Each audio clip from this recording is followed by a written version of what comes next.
Assalamualaikum warahmatullahi wabarakatuh. Salam sejahtera bagi kita semua. Bismillahirrahmanirrahim. Alhamdulillahilladzi arsala rasulullahu rahmatan lil alamin.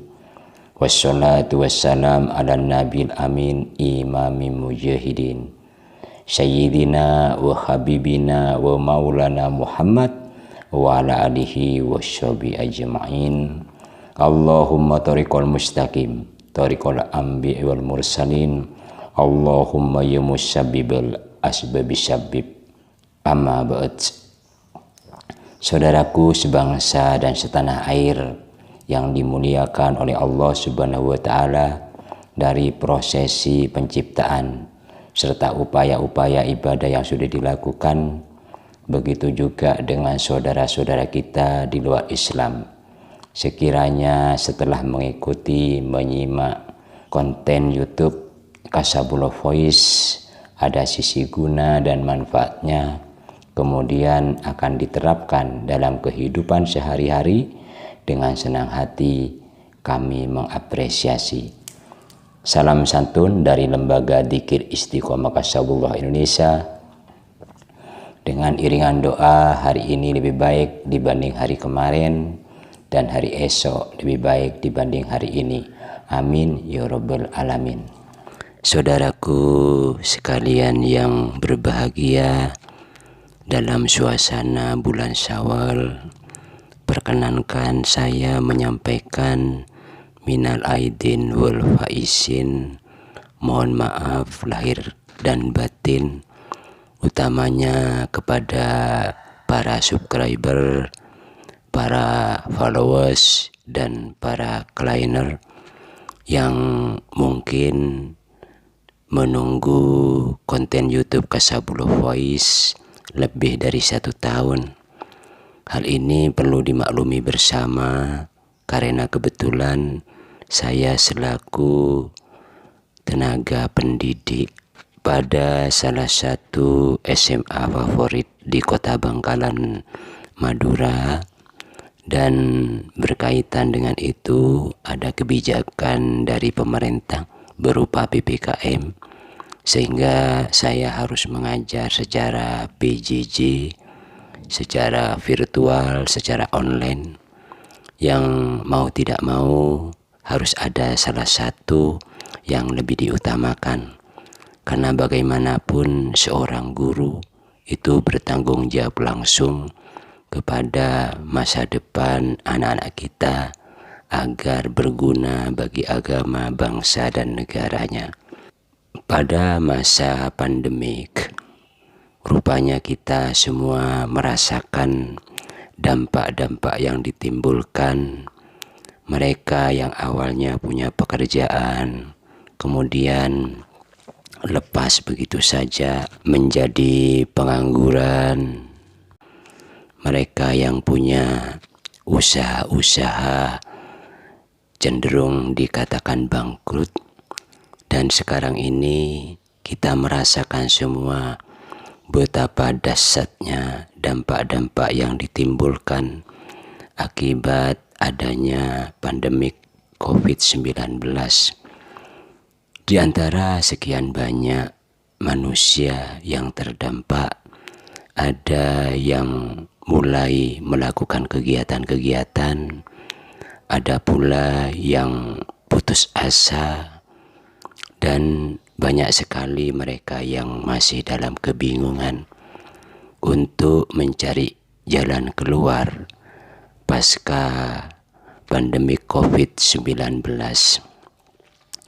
Lembaga Dzikir Istiqomah Kasabullah akan setia menemani siapapun yang punya masalah-masalah dalam urusan sosial, dalam urusan akidah, dengan itikat apabila apa yang disampaikan ini ada sisi guna dan manfaatnya, dengan senang hati kami mempersilahkan. Kalaupun apa yang disampaikan ini di luar jangkauan atau bertentangan dengan prinsip-prinsip yang sudah diyakini, perlu dipahami, dimaklumi semua. Kami sekedar menyampaikan sesuatu menurut anggapan kami itu yang terbaik. Di samping itu, Allah juga tidak memberikan kuasa merubah seseorang, melainkan diberi kesempatan untuk menyampaikan wasilah-wasilah. Tentunya wasilah yang dimaksud mempunyai nilai amar ma'ruf wa nahi mungkar. Kebanyakan dari pasca COVID-19 ini dampak yang sangat nyata terhadap perekonomian. Mereka yang lepas dari pekerjaan-pekerjaan tetap, kebingungan untuk memulihkan kembali, kebingungan bagaimana mencukupi anak istri. Kalau kita kembali kepada Al-Quran yang merupakan satu-satunya petunjuk bagi umat Islam, bagi kita yang meyakini bahwa tidak ada Tuhan melainkan Allah, yang meyakini bahwa Rasulullah Shallallahu Alaihi Wasallam. Dengan adanya Al-Quran, kita dimaksudkan oleh Allah Subhanahu Wa Taala ketika mempunyai jalan buntu, maka kembalilah kepada Al-Quran, maka kembalilah kepada Allah, maka kembalilah kepada hadis, maka kembalilah kepada Rasulullah Sallallahu Alaihi Wasallam. Kesulitan-kesulitan yang dimaksud, ada kalanya kita terlalu menyerap, terlalu meyakini bahwa anggapan-anggapan yang selama ini kita terapkan dan tidak menghasilkan apa-apa, itu terus saja dijalani. Di antaranya ada yang beranggapan sehebat apapun kita mencari rezeki, kalau Allah tidak memperkenankan, kalau Allah tidak meridhoi, maka usaha-usaha, upaya-upaya, ikhtiar-ikhtiar itu menjadi gagal. Kegagalan itulah yang membuat kita tidak termotivasi, yang tidak bisa membuat kita move on. Seandainya apabila ada anggapan-anggapan dari masyarakat, dari siapa saja, lalu kita kembalikan kepada Al-Quran, maka di sanalah ada penawar, maka di sanalah ada obat, maka di sanalah ada petunjuk. Sesuai dengan surat Al-Fussilat ayat 44 misalnya. Di sana Allah mengatakan, Qul huwa lilladzina amanu hudaw wasyifa. Katakan Al-Quran itu adalah petunjuk dan penawar bagi orang-orang mukmin. Kita yakin bahwa yang membaca Al-Quran ini mayoritas orang mukmin, mayoritas orang beriman, mayoritas orang Islam. Maka pijakan Al-Quran di sana sebagai huda wasyifa. Di sana ada penawar, penawar atas kesulitan-kesulitan perekonomian kita pasca COVID-19. Di dalam penawar-penawar itu ada hudaw, ada petunjuk. Bagaimana petunjuk Allah di dalam memberdayakan kesulitan-kesulitan yang kita hadapi pasca pandemi COVID-19. Di dalam Al-Quran ini telah terstruktur begitu nyamannya, terangkum begitu rincinya, begitu terstrukturnya, dan kronologisnya itu mempunyai ketetapan yang apabila kita menindaklanjuti secara utuh, di sana akan ada jawaban-jawaban, di sana akan ada rasa syukur, di sana akan ada pembenaran. Rumus-rumus yang Allah tetapkan, khususnya di dalam surat An-Najm, Surat An-Najm ini kalau kita perhatikan dari ayat 39, ayat 40, ayat 41, Allah Subhanahu wa Ta'ala hendak mengajari kepada kita semua bagaimana tip-tip, bagaimana tata cara mengelola usaha-usaha hingga kita bisa berhasil atas kesulitan-kesulitan, atas masalah-masalah, atas problem-problem yang dihadapi oleh hamba-hambanya, menjadi suatu pijakan bagi kita semua yang apabila mengalami kesulitan-kesulitan, mengalami kendala-kendala, mengalami masalah-masalah yang sangat pelik, yang sangat krusial, dikembalikan atau menerapkan petunjuk-petunjuk di dalam Al-Quran, dimungkinkan, diyakini masalah itu akan segera selesai. Untuk jelasnya, mari kita bersama-sama membuka Al-Quran, khususnya surat An-Najm ayat 39, ayat 40 dan ayat 41. Di sana kita pasti akan terarah kepada arah yang dimaksudkan dalam tujuan kita, utamanya soal ekonomi. Dalam ayat 39 Allah menyampaikan wa alaisa insani ila ma syaa, dan bahwa manusia hanya memperoleh dari apa yang sudah diusahakan. Bahasa yang lebih simpel, Allah hendak menyuruh kita agar melakukan ikhtiar-ikhtiar, agar melakukan upaya-upaya yang sangat utuh dan bersungguh-sungguh. Bahwa manusia hanya memperoleh dari apa yang sudah diusahakan. Apa usaha kita? Kebanyakan usaha kita saat mengalami kesulitan-kesulitan yang dibombardir adalah berdoa. Sedangkan doa itu sendiri merupakan pendorong atas ikhtiar-ikhtiar yang kita lakukan. Kita akan menjadi konyol sekali apabila tidak ada satupun apa yang kita lakukan, kemudian apanya yang kita dorong dengan doa. Lalu apa yang kita dorong? Tetapi apabila kita melakukan usaha ikhtiar secara jasmani, secara dohiriyah, apakah itu berdagang, apakah itu melamar pekerjaan, atau membangun usaha-usaha yang sesuai dengan talentanya, yang sesuai dengan kompetensinya, yang sesuai dengan apa yang kita miliki, baik kemampuan, kemauan maupun infrastruktur yang tersedia, kemudian didorong dengan doa, dimungkinkan usaha-usaha yang dilakukan Allah ijabah. Karena Allah memberikan kesempatan kepada kita, ad'uni astajib lakum. Jadi menyuruh kita memang untuk berdoa. Tetapi doa-doa di sana dimaksudkan setelah kita melakukan ikhtiar-ikhtiar secara jasmani.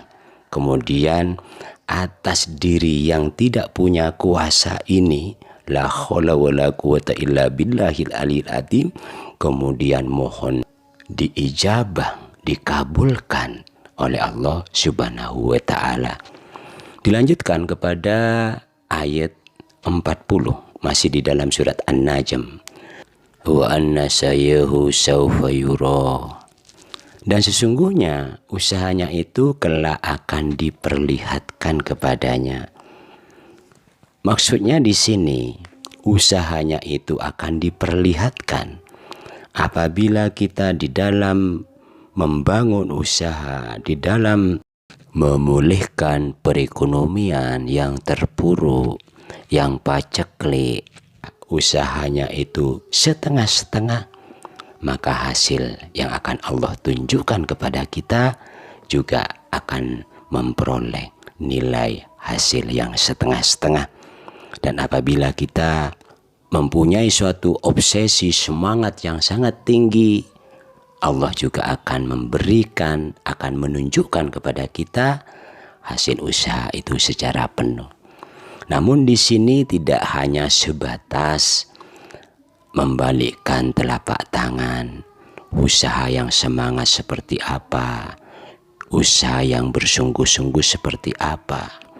Misalnya kita berdagang, kemasannya kurang menarik sehingga tidak memberi nilai jual kepada masyarakat, hasil yang kita temui atau yang kita rasakan dari usaha itu tidak jalan, di sana akan ada evaluasi atas tidak larisnya dagangan-dagangan yang kita jual. Itu masih dalam soal paketing, dalam soal kemasan, belum mengarah kepada rasanya, belum mengarah kepada harganya, belum mengarah kepada pelayanan, belum mengarah kepada evaluasi pangsa pasar, strategisnya, tempat yang kita gunakan untuk mengais rezeki dalam berusaha, dalam berdagang.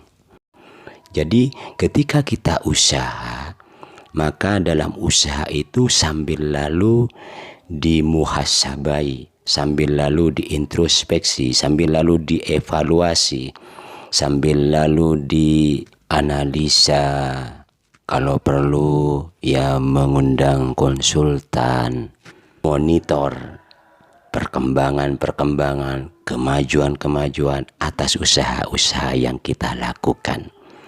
Apabila kriteria dari apa yang kita usahakan sesuai dengan hukum-hukum yang berlaku di masyarakat, hukum-hukum yang berlaku di lingkungan perdagangan, hukum-hukum yang ditetapkan oleh Allah Subhanahu wa taala, pastilah di sana akan ada ridho, pasti di sana akan ada dukungan dari semua lapisan dan dukungan-dukungan dari semua infrastruktur, baik berupa personal maupun berupa material. Allah akan memberikan jawaban berupa summa yud'syahul jasa al-awfa. Kemudian kata Allah akan diberi balasan kepadanya dengan balasan yang paling sempurna. Tidak ada istilah sempurna apabila kita masih merasakan bagian-bagian yang tidak termasuk di dalam kriteria kesempurnaan. Apalagi Allah mengatakan yang paling sempurna, berkonotasi pada kemakmuran. Kesempurnaan di sini mempunyai pengertian kebahagiaan. Kebahagiaan tentunya dari semua lini mengarah kepada kita, dagangannya laris, kita bahagia melihat banyak pembeli, kita bahagia melihat dukungan dari masyarakat, kita bahagia. Kemudian di sisi keuntungan, labanya juga banyak yang kita terima, itu juga bahagia. Dan kita bisa menafkahi keluarga dengan berkecukupan juga bahagia. Maka sesuailah dengan doa-doa yang kita panjatkan. Rabbana atina fid dunya hasanah wa fil akhirati hasanah wa qina adzabannar. Kita selalu bermohon, baik setelah selesai sholat atau pada waktu-waktu tertentu, agar Allah memberikan rahmat hidayahnya, karunianya, taufiknya, berupa kebahagiaan semasa hidup di dunia ini. Dan kebahagiaan itu dibutuhkan juga, diperlukan juga, diharapkan juga bersambung kepada alam akhir, yaitu akhirat. Sementara kalau kita perhatikan yang beredar di masyarakat, yang dimaksud dengan bahagia dunia kemudian bahagia akhirat. Ini ada alam nyata, alam syahadah, dan ada alam goib atau alam akhirat. Dalam pandangan hakikat bisa semuanya terjadi di alam fana ini. Salah satu contoh, apabila kita hanya memandang, melihat, menitik beratkan pada dunianya saja, tidak memikirkan akhiratnya, tidak memikirkan sebab akibatnya. Ada orang yang menawarkan motor yang di pasaran kepada umumnya itu seharga 10 jutaan. Lalu dia menawarkan kepada kita 3 juta.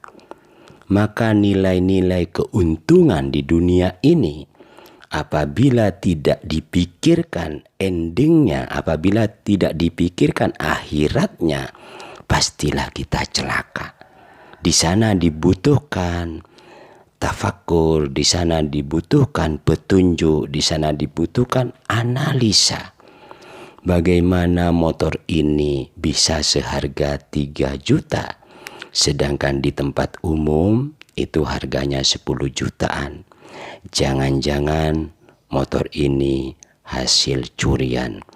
Jangan-jangan motor ini hasil penggelapan. Jangan-jangan motor ini rental.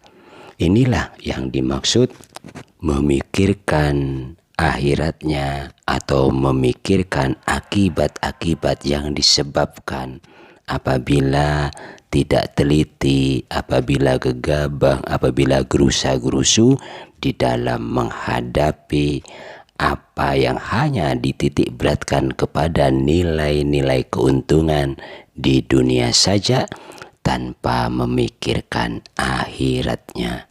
Ketika sudah berpikir jalan-jalan yang tidak normatif, lalu kita tidak jadi untuk membeli motor itu, di sana kita akan merasakan betapa akhirat itu sangat penting. Yang dimaksud betapa akhirat itu sangat penting, apabila motor itu terlanjur kita beli, kemudian tidak berapa lama lagi diciduk oleh polisi, dituduh sebagai penadang, maka akhiratnya, maka endingnya dari perbuatan kita yang hanya memikirkan keuntungan dunia atau sesaat itu berujung pada penjara, berujung pada penderitaan, berujung pada neraka. Karena neraka ini tempatnya penderitaan, siksaan, dan deraan. Sebisa mungkin apapun yang kita lakukan searah, sejalan dengan apa yang Allah perintahkan, apa yang pemerintah tetapkan, apa yang norma-norma itu sudah berlaku di lingkungan kita, maka dunia akhirat pasti akan tercapai. Begitu juga dengan masalah-masalah yang ditimbulkan COVID-19. Kita sekarang sangat menderita sekali untuk bisa pulih dalam perekonomian. Kita perlu memikirkan secara konkret, tidak asal punya usaha, tidak asal berikhtiar, perhitungkan semuanya, baik dari dalam maupun keluar. Dari dalam menyangkut soal kompetensi diri, kemampuan yang bisa kita peruntukkan pada ladang-ladang untuk mengais rezeki, sehingga kehidupan di dunia ini benar-benar bisa dirasakan kebahagiaannya, dan upaya-upaya kita, ikhtiar-ikhtiar yang sudah dilakukan akan berakhir atau akhiratnya bisa memulihkan perekonomian yang sedang mendera kita. Terima kasih kepada semuanya. Sampai jumpa pada konten YouTube berikutnya. Usikum wa nasibitakullah. Wassalamualaikum warahmatullahi wabarakatuh.